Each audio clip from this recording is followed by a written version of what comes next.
December 2025 108 సంవత్సరాల చరిత్ర కలిగిన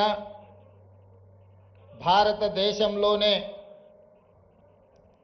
అత్యంత పురాతన యూనివర్సిటీలలో 7వ స్థానాన్ని దక్షిణ భారతదేశంలో 3వ స్థానాన్ని ప్రాధాన్యతను ఆక్రమించిన ఉస్మానియా యూనివర్సిటీ గొప్ప చరిత్రను పరిగణలోకి తీసుకొని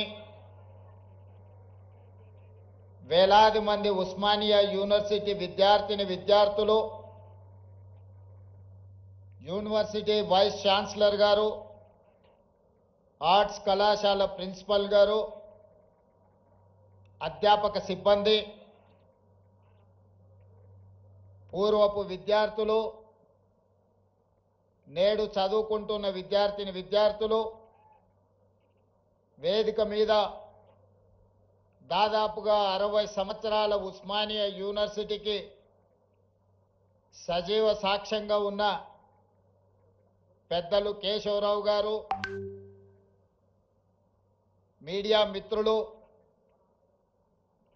తెలంగాణ ఉద్యమకారులందరికీ కూడా మనస్ఫూర్తిగా అభినందనలు, కృతజ్ఞతలు తెలియజేస్తున్న మిత్రులారా, ఉస్మానియా యూనివర్సిటీకి రావాలి, ఆర్ట్స్ కళాశాల ముందు నిలబడి ఇక్కడ చదువుకుంటున్న విద్యార్థుల యొక్క ఆకాంక్షల్ని అడిగి తెలుసుకోవాలి.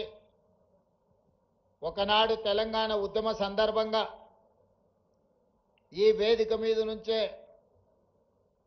స్వరాష్ట్ర ఆకాంక్షను బలంగా వినిపించి 4 కోట్ల తెలంగాణ ప్రజల యొక్క ఆకాంక్షను ఈనాడు సాధించిన తెలంగాణ రాష్ట్రంలో సమస్యలు పరిష్కారం అయినవా లేదా, ఒకనాటి తెలంగాణ చరిత్రను భవిష్యత్ ప్రణాళికలుగా మార్చుకొని నిర్ణయాలు తీసుకోవాలని మీ అందరిని కలవాలని నిర్ణయించుకున్నా. ఆ సందర్భంగా కొంతమంది మిత్రులు కలిసి సూచన చేసినప్పుడు ముఖ్యమంత్రి గారు చాలా ధైర్యం చేస్తున్నారు, ఉస్మానియా యూనివర్సిటీలో ప్రజాప్రతినిధులను, రాష్ట్ర మంత్రివర్గాన్ని లేదా ముఖ్యమంత్రి గారిని అడ్డుకునే ఒక చరిత్ర ఉన్నది, మీరెందుకు ధైర్యం చేస్తున్నారు అని నన్ను అడిగారు. అంటే వారికి ఒక్క మాట చెప్పిన, నాది ధైర్యం కాదు, నాది అభిమానం. మా సోదరులు, మా తమ్ముళ్ళు, మా చెల్లెళ్ళు తెలంగాణ భవిష్యత్తుకు పునాదులు వేసే మా యువమిత్రులు ఉన్న ఉస్మానియా యూనివర్సిటీ ఆర్ట్స్ కళాశాల దగ్గరికి వెళ్ళడానికి ధైర్యం కాదు కావాల్సింది, అభిమానం కావాలి. గుండెల నిండా అభిమానాన్ని నింపుకొని ఈనాడు ఈ ఆర్ట్స్ కళాశాల ముందు నిలబడి మన భవిష్యత్ ప్రణాళికలను రచించుకోవడానికి నేను ఇక్కడికి రావడం జరిగింది. అదేవిధంగా ముఖ్యమంత్రిగా మీరందరూ అందించిన అధికారంతో నాకు చాలా సిబ్బంది అందుబాటులో ఉంటారు. ఎక్కడికి వెళ్తున్నా అక్కడ ఏం మాట్లాడాలో పేజీలకు పేజీలు, పుస్తకాలకు పుస్తకాలు రాసిచ్చి ఐఏఎస్ పరీక్షకు ప్రిపేర్ అయినట్టుగా ఉపన్యాసాలకు మమ్మల్ని ప్రిపేర్ చేస్తుంటారు వాళ్ళు. ఇంత కట్ట కాగితాలు నాకు తెచ్చిండ్రు. ఉస్మానియా యూనివర్సిటీకి వెళ్తున్నారు కదా, ఇవన్నీ మీరు చదువుకోండి అని. నేను ఒక్క మాట చెప్పిన, చదువుకొని మాట్లాడితే ఉస్మానియా యూనివర్సిటీకి వెళ్ళడం శుద్ధ దండగా. నా మనసులో ఏముందో, నా జీవితంలో 56 సంవత్సరాల అనుభవం, నల్లమల అటవీ ప్రాంతంలో ఉన్న ఒక మారుమూల పల్లె నుంచి వ్యవసాయ కుటుంబం నుంచి వచ్చిన నేను ప్రభుత్వ పాఠశాలలో చదువుకొని గ్రామీణ వాతావరణంలో పెరిగి గ్రామీణ వాతావరణంలో ఉన్న పేదరికాన్ని, కుల వివక్షను, జాతి వివక్షను, సమస్యలతో కొట్టుమిట్టాడుతున్న వెనుకబడిన ప్రాంతాలలో పెరిగిన వాణ్ణి. నాకు కొత్తగా మీరు రాసిచ్చి, నాకు చదువుపిచ్చి, చదువు నేర్పించి, మా తమ్ముళ్ళ మా చెల్లెళ్ళ ముందల మాట్లాడించడానికి ప్రయత్నం చెయ్యకండి. నాకు ఏమనిపించిందో, నా కళ్ళతో ఏమి చూశానో, నాకు ఈనాడు అవకాశం వస్తే ఏమి పరిష్కరించాలనుకుంటున్నానో వాటినే నేను మాట్లాడతాను. వాటి నుంచి విద్యార్థుల సూచనలు తీసుకొని తెలంగాణ మేధావుల యొక్క అనుభవాలను రంగరించి ఈ విశ్వవిద్యాలయాన్ని అంతర్జాతీయ ప్రమాణాలతో తీర్చిదిద్దాలని ఈనాడు ఒక మంచి సంకల్పంతోని, ఆలోచనతోని నేను ఇక్కడికి రావడం జరిగింది. మిత్రులారా, ఈ ప్రాంతానికి నేను నిన్న చెప్పిన, ఇవాళ కూడా నేను చెప్పదలుచుకున్నా. గ్లోబల్ సమ్మిట్ వేదిక మీద ప్రపంచ స్థాయి ప్రముఖులు అందరూ హాజరైన వేదిక మీద నుంచి నేను ఒక అంశాన్ని ప్రస్తావించిన. ఈ దేశంలో తెలంగాణ ప్రాంతానికి, ఈ భూమికి, ఈ గాలికి, నీరుకి ఒక చైతన్యం, ఒక పౌరుషం ఉన్నది. ఈ చైతన్యం, ఈ పౌరుషానికి చదువుతో సంబంధం లేదు. ఎవడైతే మన మీద ఆధిపత్యం చెలాయించాలనుకుంటాడో, మనల్ని అదిమి పెట్టి మన మీద తన ఆధిపత్యాన్ని నిరూపించాలని అనుకుంటాడో అప్పుడు పోరాటం పుట్టుకొస్తుంది తెలంగాణ గడ్డ మీద నుంచి అని నేను చెప్పా. ఆనాడు దండకారణ్యంలో పుట్టిన కొమరం భీముడు పీజీలు, పిహెచ్డీలు చదవలేదు. సామాన్యుల గుండె చప్పుడుని అర్థం చేసుకున్నాడు. కొమరం భీముడు ఆనాడు జల్ జమీన్ జంగల్ అనే ఒక నినాదాన్ని ఆనాటి పాలకుల మీద, ఆధిపత్యం చెలాయించిన వాళ్ళ మీద ఉద్యమాన్ని ఊపిరిగా తీసుకొని, పోరాటాన్ని పునాదిగా వేసుకొని మర పిరంగులై పేలితే ఆనాటి పాలకులకు గజగజలాడింది. అటవీ ప్రాంతంలో పుట్టిన అడవి బిడ్డ, ఆదివాసి బిడ్డ ఆధిపత్యాన్ని సహించలేదు అంటే ఈ నేలకున్న చరిత్ర ఎలాంటిదో నేను అంతర్జాతీయ ప్రముఖులకు చెప్పదలుచుకున్నా. ఆ తర్వాత నిజాములు, రజాకర్లు ఈ ప్రాంతం మీద ఆధిపత్యం చెలాయించడమే కాకుండా వారి రాచరికాన్ని నిలుపుకోవడానికి రాక్షస కృత్యాలకు పాల్పడుతూ ఈ తెలంగాణ ప్రజల మీద దాష్టికాన్ని ప్రదర్శించింది. ఆనాడు చదువుతో సంబంధం లేని దొరల గడీలలో వాళ్ళ పాదాల కిందతో నలిగిపోతున్న సందర్భంగా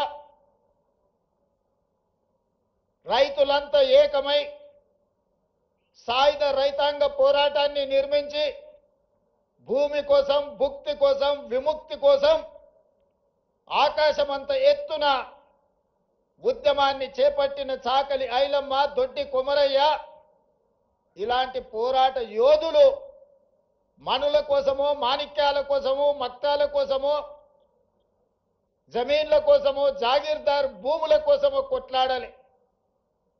వాళ్ళ మీద ఆధిపత్యం చెలాయిస్తున్న దొరల గడీల మీద పిరంగులై పేలి గడీలను నేలమట్టం చేసి మనకు ఒక స్వతంత్రాన్ని సిద్ధింపజేసిండ్రు.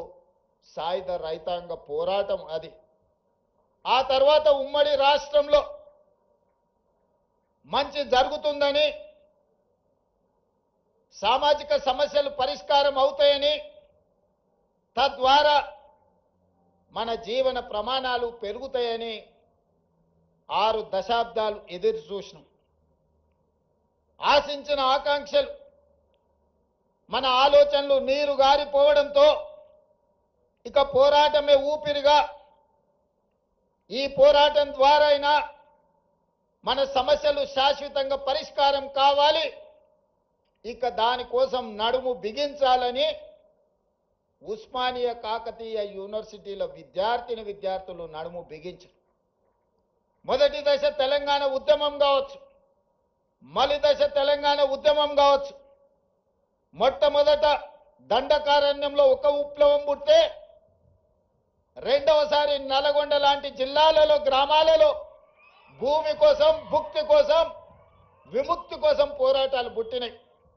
మూడవసారి ఈ ప్రజల గుండె చప్పుడు తెలంగాణకు గుండెకాయ లాంటి ఉస్మానియా యూనివర్సిటీ వేదిక మీద నుంచి ఇక్కడి విద్యార్థులే పోరాటానికి నడుము బిగించి మొదటి దశ తెలంగాణ ఉద్యమాన్ని ముందుకు నడిపించారు.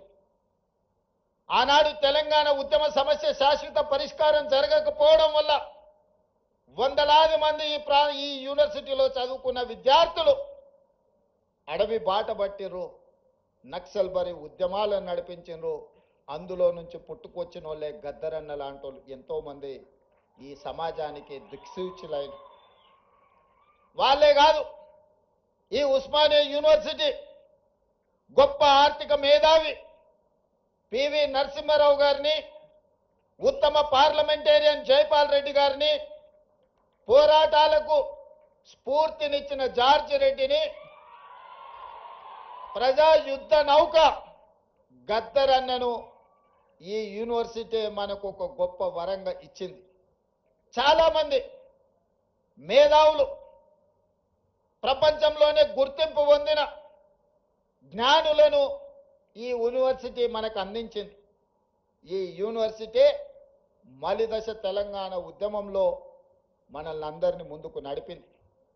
ఆనాడు ఈ ఉస్మానియా యూనివర్సిటీ గడ్డ మీద నుంచే కాదు, గల్లీలలో, తండాలలో, గూడాలలో, మారుమూల పల్లెల్లో ఎక్కడ ధూమ్ధాం జరిగినా ఆ ధూమ్ధాం వేదికల మీద నుంచి జయ జయ హే తెలంగాణ నాదాన్ని, నినాదాన్ని అందశ్రీ గారు మనకు అందించారు. బడికే ఎల్లని ఒక పేదవాడి బిడ్డ గొప్ప ఆసు కవిగా తెలంగాణ ఉద్యమ స్ఫూర్తిని నింపి ప్రతి గూడెంలో, ప్రతి గుండెల్లో జయ జయ హే తెలంగాణ నినాదాన్ని నింపి తెలంగాణ రాష్ట్రాన్ని సాధించడంలో బడికెళ్ళని అందశ్రీ ప్రతి బడిలో ఈ తెలంగాణ నినాదాన్ని ఈరోజు వినిపించే పరిస్థితి ఈ ఉస్మానియా యూనివర్సిటీ కల్పించింది. అందుకే మిత్రులారా, ఎప్పుడు సమాజానికి ఏ సమస్య వచ్చినా ఆ సమస్య మీద ఈ యూనివర్సిటీ విద్యార్థులు కదలడం ద్వారా ఆ సమస్యకు పరిష్కారం దొరికింది. ఆ పరిష్కారమే స్వరాష్ట్ర తెలంగాణ ఆకాంక్ష. మరి తెలంగాణ వస్తే ఇక్కడున్న మా తమ్ముళ్ళు చెల్లెళ్ళు ఏం ఆశించరు? ఎవరి ఆస్తులు అడగలే, ఎవరి ఫామ్ హౌస్లు అడగలే, వాళ్ళు సంపాదించుకున్న సొమ్ములో వాటాలు అడగలే. ఏం అడిగినరు మా తమ్ముళ్ళు? స్వేచ్ఛను అడిగినరు, సామాజిక న్యాయం అడిగినరు, సమానమైన అవకాశాలు అడిగినరు. నేను ఇవాళ అడుగుతున్నా, నేను ఇవాళ చెప్పదలుచుకుని ఈ వేదిక మీద నుంచి నా ఉస్మానియా కాకతీయ యూనివర్సిటీల విద్యార్థులకు స్వేచ్ఛ కోసం, సామాజిక న్యాయం కోసం, సమానమైన అవకాశాల కోసం మీరు ఏదైతే గొంతు ఇప్పినరో ఈ ప్రభుత్వం, ఈ ప్రజాపాలన మీకు వేదిక ఇస్తుంది. మీరు ఎదగండి. మీరు డాక్టర్లు కాండి, లాయర్లు కాండి, ఇంజనీర్లు కాండి, ఐఏఎస్లు కాండి, ఐపీఎస్లు కాండి, గొప్ప మేధావులు కాండి, ప్రపంచానికే దిక్సూచిగా మారే గొప్ప వ్యక్తులుగా మీరు రాణించాలి. మరి ఇదంతా జరగాలి అనంటే పునాదులు బలంగా ఉండాలి. 108 సంవత్సరాల చరిత్ర కలిగిన ఈ ఉస్మానియా యూనివర్సిటీని కాలగర్భంలో కలపడానికి కొంతమంది కుట్రలు చేసిరు. ఆ కుట్రలను ఛేదించి మీరు ప్రజాపాలనను తెచ్చుకున్నారు. ఎవరి గురించి రాజకీయ విమర్శలు నేను చేయదలుచుకోలేదు. 2 ఏళ్ల నుంచి మాట్లాడుతున్నారు కొంతమంది. కొన్నిసార్లు నాకు అనుమానం వస్తుంది, తెలంగాణ పట్ల ప్రభుత్వ విద్య పట్ల వీళ్లకు అవగాహన ఉన్నదా లేదా అని వాళ్ళు అంటారు. రేవంత్ రెడ్డి గవర్నమెంట్ స్కూల్లో చదువుకున్నాడు, గ్రామీణ ప్రాంతంలో నుంచి వచ్చిండు, ఈయనకు పరిపాలన చేత కాదని. ఒక్క విషయమైతే నేను చెప్పదలుచుకున్న, ఉస్మానియా ఆర్ట్స్ కళాశాల ముందు నుంచి నేను గుంటూరులో చదువుకోలేదు మిత్రులారా, నేను గుంటూరులో చదువుకోలే. గూడు పుటాని నాకు తెలియదు. నల్లమల్ల అడవుల్లో నుంచి వచ్చిన క్రూర మృగాలను చూసినను, సాధు జంతువులను చూసినను, పేదవాడి సమస్యలను చూసినను. పుట్టినప్పటి నుంచి దళితులతోని, గిరిజనులతోని, బలహీన వర్గాలతోని, మైనారిటీలతోని కలిసిమెలిసి పెరిగిన వాళ్ళ సమస్యలు చూసిన. నాకు కొత్తగా అక్కర్లేదు. గుంటూరులో చదువుకున్న వాళ్ళకు పేదరికం చూడాలంటే మెర్సిడీస్ బెంజ్ కారుల్లో పోయి ఎక్స్కర్షన్ లాగా, ఓహో పేదరికం ఇట్లుంటుందా, మీ భూమి మీ మట్టి అట్లుంటుందా, మీకు చిరిగిపోయిన బట్టలు ఇట్లుంటాయా, మేము ఎప్పుడు చూడలేదని వాళ్ళకు పేదరికం ఇట్లుంటుందని ఒక ఎక్స్కర్షన్ లాగా ఉండొచ్చు. ఒకప్పుడు బ్రిటన్ ప్రైమ్ మినిస్టర్ని, ఇతర ప్రైమ్ మినిస్టర్లను ఈ రాష్ట్రానికి తెచ్చినప్పుడు మా పాలమూరు పేదరికాన్ని చూపించడానికి వాళ్ళని అక్కడికి తీసుకొచ్చేటోళ్ళు. ప్రదర్శనలో మా పేదరికాన్ని వాళ్ళ ముందర పెట్టేటోళ్ళు. చూడు మేము ఎంత వెనకబడి ఉన్నామో, మేము ఎట్లా అడుక్కొని తింటున్నామో, ఎట్లా వలసలు పోతున్నామో, మా మీద జాలి పడండి అని. ఆనాటి పాలకుల ఆలోచన అది. ఇతర దేశాలకు వెళ్ళి వచ్చినామని చెప్పుకునే వాళ్ళు, మేము గుంటూరులో చదువుకున్నాం, మేము పూనాలో చదువుకున్నాం, మేము అమెరికాలో చదువుకున్నామని ఉపన్యాసాలు ఇవ్వడం ద్వారా సమాజానికి ఏం చెప్పదలుచుకున్నారో నాకు తెలియదు. కానీ నేను స్పష్టంగా గ్రామీణ ప్రాంతంలో వ్యవసాయ కుటుంబం నుంచి వచ్చిన నేను ప్రభుత్వ పాఠశాలలో నేను చదువుకున్నా, ప్రభుత్వ కళాశాలలో నేను చదువుకున్నా. నాకు భాష గొప్పగా రాకపోవచ్చు, కానీ ప్రజల యొక్క మనసును తెలుసుకునే విద్య నాకు వచ్చు. పేదవాడు ఏం అడుగుతాడు, ఏం ఆలోచన చేస్తాడు, పేదవాడు ప్రభుత్వం నుంచి ఏం ఆశిస్తాడు, ఒక చదువుకునే పిల్లవాడికి ఏమి కావాలి, ఆ పిల్లవాడు చదువుకుంటే ఈ సమాజానికి ఏ రకంగా ప్రయోజనం ఉంటుంది అనేది నాకు తెలుసు.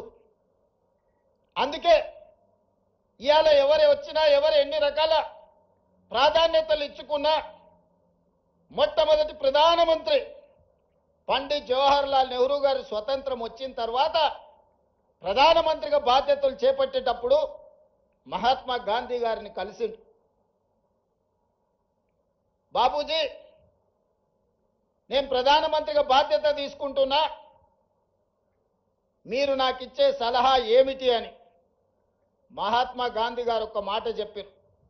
పరిపాలనలో నువ్వు తీసుకునే నిర్ణయం తీసుకునే ముందు నీ నిర్ణయం పేదవాళ్లకు, నిస్సహాయులకు ఏ విధంగా ఉపయోగపడుతుందో ఆలోచన చేసి నీ కళ్ళ ముందు ఆ పేదవాడిని, నిస్సహాయుని గుర్తు తెచ్చుకున్న తర్వాత నువ్వు నిర్ణయం చెయ్యి, తప్పకుండా పేదలకు, నిస్సహాయులకు అది ప్రయోజనం చేకూరుతుంది అని.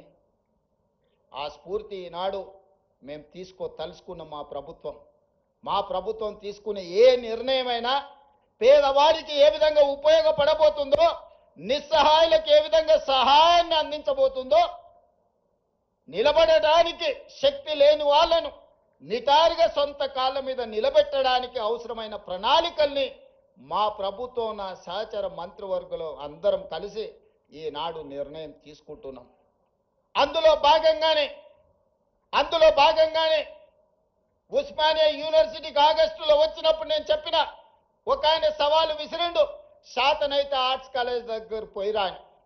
నేను వాళ్ళలాగా దొంగను కాదు, ఫామ్ హౌజులు కట్టుకోలేదు, గడీల లాంటివి నిర్మించుకోలేదు. ఉన్నదేదో నాకున్నది, నా కష్టంతో, నా శక్తితోని, సమాజంలో గౌరవంతో ఇంత దూరం వచ్చిన. ప్రజలు ఆశీర్వదించారు, ప్రజల అభిమానంతో గుండెల్లో పెట్టి చూసుకున్నారు. 2006న ఒక జిల్లా పరిషత్ మెంబర్గా రాజకీయాలలో చిన్న పదవిలో నా ప్రయాణం మొదలైంది. నేను జిల్లా పరిషత్ మెంబర్ అయినప్పుడు పెద్దగా ఏం ఆలోచన చేయలే, కానీ ఏదైనా చెయ్యాలని ఒక సంకల్పం పెట్టుకున్నా. ప్రజలు ఆశీర్వదించారు. జడ్పీటీసీ అయినా, ఎమ్మెల్సీ అయినా, ఎమ్మెల్యే అయినా ఎంపీ అయినా ఈనాడు ఈ దళితులు ఆదివాసీలు గిరిజనులు బలహీన వర్గాలు మైనారిటీ సోదరులు రైతులు మహిళలు యువకులు నిండు మనసుతో ఆశీర్వదిస్తే ఈ రాష్ట్రానికి ముఖ్యమంత్రి అయి మీ సోదరుడిగా ఆర్ట్స్ కళాశాల ముందు నిలబడ్డా. ఇంతకంటే గొప్ప అవకాశం జీవితంలో ఎవరికైనా వస్తుందా? లక్షలాది మంది కోట్లాది మంది కోరుకుంటారు ఈ పదవి, కానీ అవకాశం ఏ ఒక్కరికో వస్తుంది. మీరందరు కలిసి ఈ అవకాశం నాకు ఇచ్చారు. అందుకే చరిత్రలో శాశ్వతంగా నిలబడే కొన్ని మంచి పనులు నేను చేయదలుచుకున్నా. చరిత్ర సజీవ సాక్షిగా నిలబడాలి. చాలా మంది 2 ఏళ్లలో నువ్వేం చేసినవయ్యా, మేం చూడు 10 ఎకరాలలో ముఖ్యమంత్రి బంగళా కట్టుకున్నాం, 25 ఎకరాలలో పాలించనికే సచివాలయం కట్టుకున్నాం. తెలంగాణ ప్రజలే కాదు ఆలు మొగళ్ళ మధ్యలో కూడా నిఘా పెట్టడానికి కమాండ్ కంట్రోల్ రూమ్ కట్టుకున్నాం. 1,00,000 కోట్లు పెట్టి కాళేశ్వరం కట్టుకున్నాం. మేము చూడు ఎన్ని కట్టినామని ఒక 4 చెప్పిరాలు. వాళ్ళు చేసిన శాన్నే కానీ ఒక 4 ఎప్పుడు చర్చిస్తారు. నేనేం చెప్పినాయా అంటే నేను కూడా 4 చేసిన. తెలంగాణ రాష్ట్రం వచ్చిన తర్వాత ప్రతి బడిలో గుడిలో వినిపించవలసిన జయ జయ హే తెలంగాణని మీరు తొక్కి పెడితే రాష్ట్ర గీతంగా మార్చిన నేను.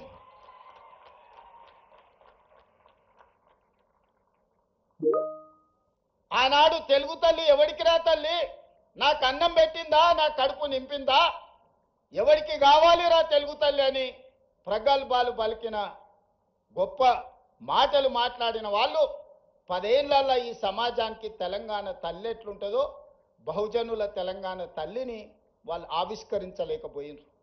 అందుకే దొరల గడీలలో పెరిగిన తెలంగాణ తల్లి కాదు, బహుజనులలో బస్తీలలో నుంచి వచ్చిన తెలంగాణ తల్లి నిండు మనసుతో దర్పం ఉట్టిపడేలా ఈ జాతికి తెలంగాణ తల్లిని అంకితం చేసి ప్రతి సంవత్సరం డిసెంబర్ 9 నాడు తెలంగాణ తల్లి అవతరణ ఉత్సవాలను జరుపుకునే సమస్యని మనం పరిష్కరించుకున్నాం. ఈనాడు మన కళ్ళ ముందు నిలువెత్తు తెలంగాణ తల్లి, బహుజనుల తెలంగాణ తల్లి ఈనాడు తెలంగాణ రాష్ట్రంలో మనం ఆవిష్కరించుకున్నాం. ఇదే కాదు 30-40 ఏళ్ల నుంచి వర్గీకరణ మీద రగులుతూనే ఉంది. నీవురుగప్పిన నిప్పుల వర్గీకరణ సమస్య మన యూనివర్సిటీలలో మన కళాశాలల్లో మన గుండెల్లో మన మనసుల్లో ఎప్పటికప్పుడు ఆ సమస్య రగులుతూనే ఉంది. ఆ సమస్య మా దళిత బిడ్డల మధ్యలో ఒక విభజన రేఖను గీసింది. దేశంలో ఏ రాష్ట్రం కూడా ఈ సమస్యను పరిష్కరించడానికి ఆలోచన చేయలే. 2 వర్గాలుగా విడిపోయిన మా దళిత బిడ్డల్ని ఒక్క దగ్గర కూర్చోబెట్టాలంటే ఈ సమస్యకు శాశ్వత పరిష్కారం ఉండాలి అని మాదిగ ఉపకులాల వర్గీకరణ సమస్యను పరిష్కరించి ఈనాడు శాశ్వతంగా సమస్యకు ఒక పరిష్కారాన్ని చూపించి మా దళిత సోదరులందరూ ఒక్క దగ్గర కూర్చునే విధంగా ఎవరు ఎంతున్నారో వాళ్ళకంత ఇవ్వాలి అన్న ఆలోచన చేసి మొట్టమొదటి రాష్ట్రం తెలంగాణ రాష్ట్రం ఇయాల వర్గీకరణ సమస్యను పరిష్కరించింది. ఇది సామాజిక సమస్యను మా ప్రభుత్వం పరిష్కరించింది. ఆనాడు తెల్ల దొరలు ఉన్నప్పుడు జనగణనలో కులగణన జరిగింది.